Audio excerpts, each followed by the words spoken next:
Lurah dibantu Bapak RT kerjane abot ra ono bayarane apa maneh nek oleh bantuan BLT sing diwenehi mesti dulure dhewe ya. Waplok seneng. Oh. Waplok seneng.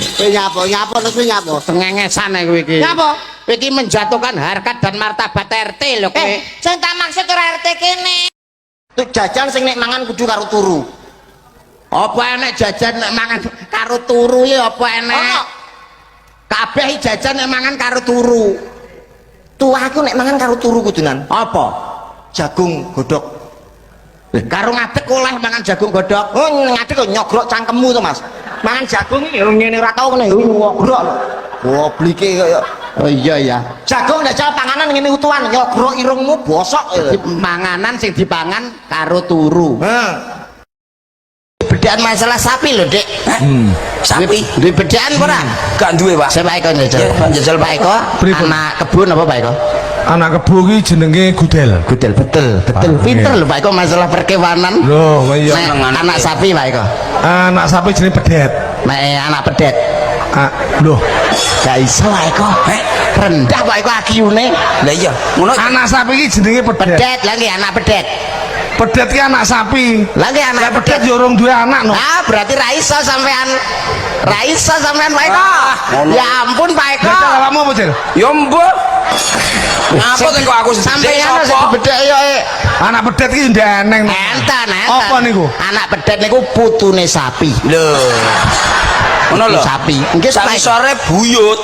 Ngapunten, wong wedok ditinggal mati, wong lanang dadi rondo. Kuat hidup menjanda sampai tua. Nggih Bu nggih? Wong lanang ditinggal mati wong wedok dadi duda. Lagek setengah tahun, roh wong wedok ayu, matane yo plorok. Rata Bu wong lanang nek roh wong wedok ayu pendelik. Sing ora yo mek aku tok iki. Maksudnya ora ketara.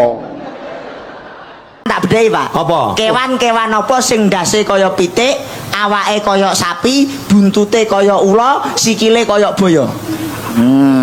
Iki khusus Pak Eko iki. Khusus Pak Eko iki. Kowe barang. Lho.